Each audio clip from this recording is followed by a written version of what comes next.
इसमें सबसे अहम सवाल ये होता है कि एपीआई सचिन वाजे इन्हें नौकरी में वापस क्यों लिया गया। वे 2004 में सस्पेंड हुए, 2007 में उन्होंने वीआरएस दिया और उसके बाद उनका वीआरएस एक्सेप्ट नहीं हुआ क्योंकि उनके ऊपर इंक्वायरी चल रही थी। 2018 में जिस समय मैं मुख्यमंत्री था, उस समय शिवसेना की ओर से दबाव था कि एपीआई वाजे को फिर एक बार सरकार की सेवा में लिया जाए, पुलिस महकमे में लिया जाए।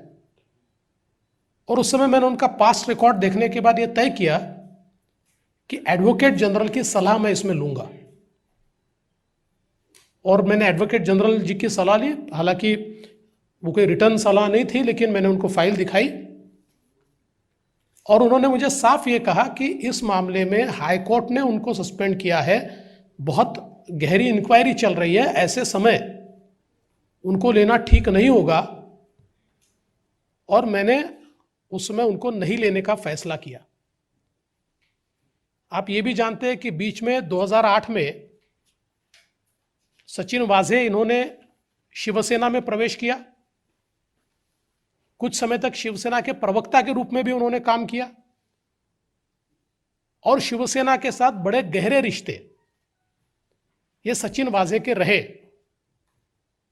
इतना ही नहीं तो जो शिवसेना के एक्टिव लोग हैं, इनके साथ बिजनेस रिलेशन भी उनके रहे,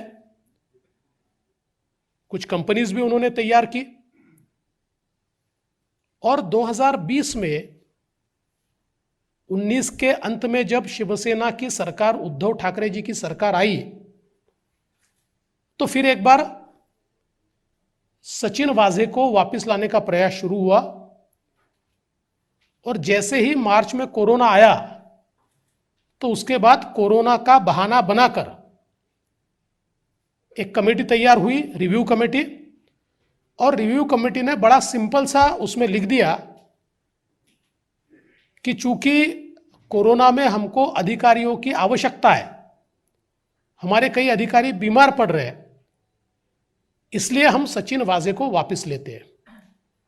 इसमें इंटरेस्टिंग बात यह है कि पूरे कोरोना के काल में कोरोना के कारण अधिकारियों की आवश्यकता है, इसलिए केवल एक ही अधिकारी को या उनके साथ वाले जो 2-3 लोग थे उनको छोड़कर किसी अधिकारी को सरकार ने वापस नहीं लिया।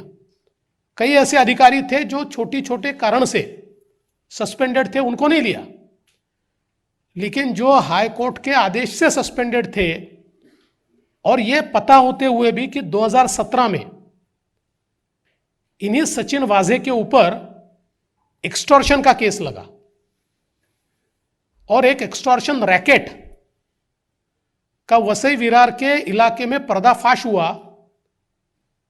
उस रैकेट में इनका नाम आया। इन्होंने एंटीसिपेटरी बेल उसमें ली और उसमें बिल्कुल रिकॉर्ड पर यह आया है कि इस रैकेट में ये और इनके एक और साथी ये बड़े एक्टिवली पार्टिसिपेट करते थे।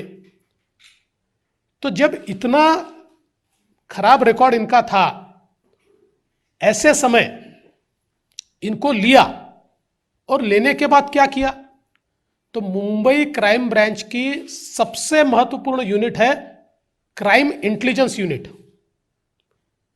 और ये क्राइम इंटेलिजेंस यूनिट को हेड करता है 2 पीआई दर्जे के ऑफिसर्स। और सचिन वाजे जो एपीआई है, जैसे ही सचिन वाजे को लिया, एक रात में ये दोनों लोगों को ट्रांसफर कर दिया और पीआई की जगह एपीआई को क्राइम इंटेलिजेंस यूनिट सीआईयू का प्रमुख बनाया गया। मतलब जिनका पास्ट ऐसा था, ऐसे व्यक्ति को सीआईयू का प्रमुख यह सरकार ने बनाया